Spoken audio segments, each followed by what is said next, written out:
And that's what I love about jump racing. Because, you know, you phone a trainer up and they go straight away, they give you the background on the horses. Flight doesn't have that kind of... Well, maybe I'm being a bit... They have a slight advantage because the horses tend to be around longer. So, yeah, absolutely. Some of the old favourites, it's difficult to talk to a trainer with 32-year-olds. No, absolutely. But, I mean, they seem to be more open. Obviously, we're going to talk about some of the news areas, and the first bit of news was Jim Best today. Yeah. And what do we think about that? I mean, we've had the same situation with Plantoid before, that... You know, Flint was supposed to... I think it was Reece Flint was supposed to ride one of his horses. Jim Best pulls it out. Then the horse is backed into 11 to 10. Do you think it's a plot job, or do you think it's just a matter of, look, McCoy's going to ride this one and that's it? No, I think there's two issues here. I mean, that people have got very excited on social media about this. And really, what is the story? I mean, jockeys... If a trainer has two horses and one is taken out for whatever reason, then it's normal for the main jockey to switch. That's not unusual. So, you know... But it happens on the flat as well. I've seen it happen on the flat. I think if the horse finished second or third, people wouldn't say anything. The fact that it's won, and there seems to be a lot of money behind it. Yeah, people are getting very excited by the jockey switch. But that wasn't done in secret. It wasn't that you went to watch the race and you suddenly saw AP McCoy on it when you wasn't expecting it. I mean, that's public information. But do you think the influx of money came on the basis that AP McCoy was now moved, and that people looked at him and thought he had two in the race? I'll tell you what, I think when I was looking at social media the night before, people were already looking at jockey bookings and already sort of thinking, oh, what's going on here? You know, I saw a number of tweets about jockey bookings before the other horse was taken out. So, you know, people can say, oh, this is terrible, what's gone on? Nothing's really gone on. You know, a horse has been taken out and the first choice jockey has switched to the other horse. Happens all the time. You don't think any untowardness at all? The fact that this horse has been beaten 228 lengths. Yeah, because people say that. You can't say that because that's not the relevant point. The point is... the relevant point is, Billy, that the handicap mark there is lenient and that can be exploited. And the first point is that if he's been beaten X amount of lengths 2 days ago, 7 days ago, 14 days ago... Yeah, but you know full well that if you get beaten by this amount of lengths, you're going to get dropped heavily and then you leave the horse for 6-9 months, you come back and you run it. Well, you could say you leave the horse for 6-9 months. Well, it's not standing there in his box. You know, these are small. This is a small trainer, small yard with honestly bad horses. And if a horse, I'm just playing devil's advocate. Yeah, absolutely, so am I. But if the horse has been taken out of training and he's put back in training after having, you know, maybe some issues sorted out, you know, if a horse is running badly and then he has 8 months off, 9 months off, which these horses have had, you know, the one that was withdrawn and Planetoid and Sugar Hiccup and this one today, now they're all coming back off significant I think it was breaks. made a Sugar Hiccup because it went off about 4 to 5 to 1, actually drifted on the day. Yeah, but it won after a good break. If you've got a horse that's something troubling him, you know, maybe something hurting him, a minor injury, and it's given 6 or 8 months off and it comes back, it's not... Oh gosh, that's some kind of dreadful fiddle. You know, a small yard can work on a horse, get him ready, and it's not a crime to get a horse, you know, back. But something must have happened though, and I think what the racing public ought to know is why the inquiries are made afterwards. I mean, should there not be something in place to say, right, this horse has not run for 9 months or a year?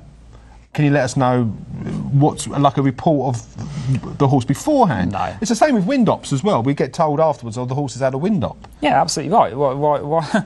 There's this concept that if we had every tiny bit of information on every horse, you know, wind-ops, treatments, everything like that, then it would benefit us as punters, and it wouldn't. It absolutely wouldn't. You know, well, how many horses come back from a wind-op and win? Yeah, absolutely. But they come back after 7 weeks or 10 weeks off. It's there to see. You can't expect trainers to say, well, if they brought in legislation and say you've got to say it's had a wind-op, what kind of wind-op? You know, there's different kinds. There's tie forward, tie back, hob day. Oh, I'm glad you know all about these wind-ops. Yeah, well, it's not black and white, so is it had a wind-op or not? But it could be a minor tweak or a major operation. Then where do you go from that? Has it had its... did someone rub its legs or something? You can't expect that sort of information to be issued in the racing press. These horses have come back from a break. Yes, they might have been gambled on, but it's not a crime in itself to get a horse fit and ready at home off a break.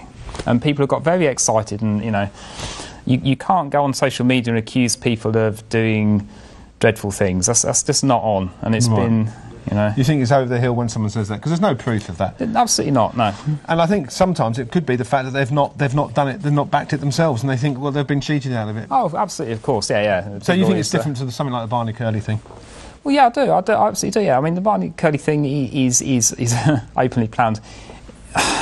You know, you can't. You don't think that trainers exploit handicap marks?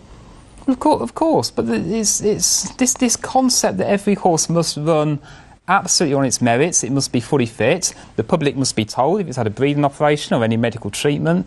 It's kind of a nonsense, you know. Okay. Some horses just do come to themselves after a break at home, and a trainer can say, well, actually, he's working well. He's fit. We've given him a bit of treatment. He's working well. We've got him fit. We'll put him in a race, and he might win it. He can win off this mark.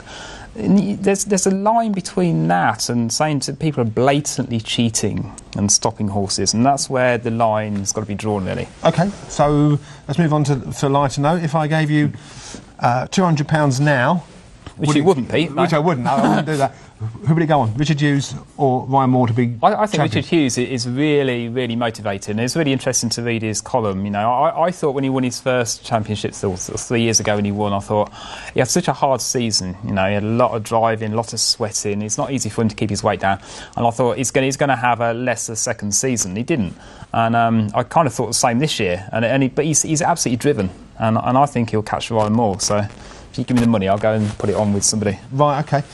Something that obviously developed this week, and we chatted about it on the Saturday show, about the Newcastle weather.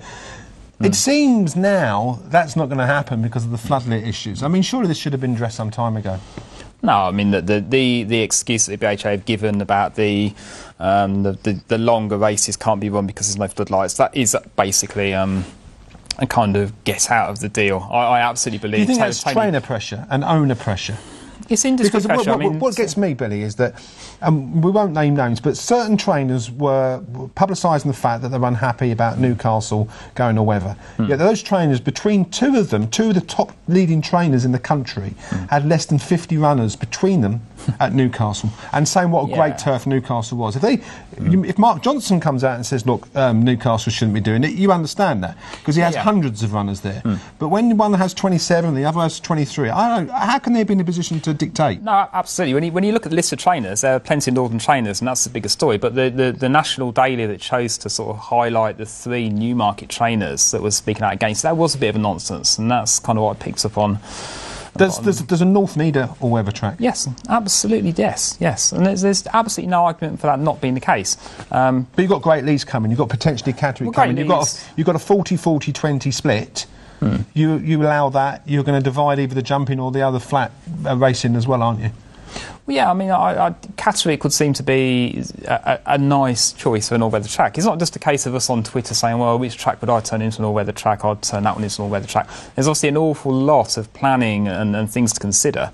And, you know, the North does need a track. I do concede, as we did on the Saturday show, that Newcastle does not seem to be the best track. But it's interesting that so many trainers have come out in support of it. And let's see how many of these northern the Newmarket yards send more horses up. Yeah, I doubt that will happen. Yeah. Has Toaster been sold to the dogs? Well, I grew up near Toaster, and it's, you know, going in the middle of the course, and it's a great little track, and it's kind of a shame, isn't it, to sell, 10 fixtures? It's a shame. I mean, it's a bit of an oddity, isn't it? I mean, dog racing also, you know, isn't in the best of shape, so it's nice to get a new dog track. Does Toaster need to be the one to give that dog track, though? Is it all down to money, Billy? It's down to probably Toaster being a slightly quirky in terms of its ownership and its where it stands, but you know, as long as they keep the racing at Toaster, there's always obviously hope for the future. You wouldn't want to lose a track. But it seems like so Toaster. Great that when AP McCoy got his 4,000th winner, and people were getting him for free to Toaster as well, and you know.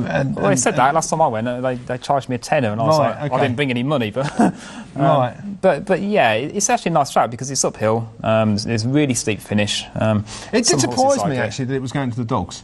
For dogs racing. You can understand if it was been, redeveloped in a different way. The fact that greyhound racing is well, no, it did read a bit like an April the 1st story, didn't it? You think, is that true? Is that someone making nonsense up? But no, it's. I'll certainly go along to the dog track and have a look. And, probably have a bet on the dog, knowing you. Yeah. Find out the best handicapped greyhound in a field of 6, which you don't like. Don't forget, you can join us. We're going to have many more YouTube clips throughout the winter.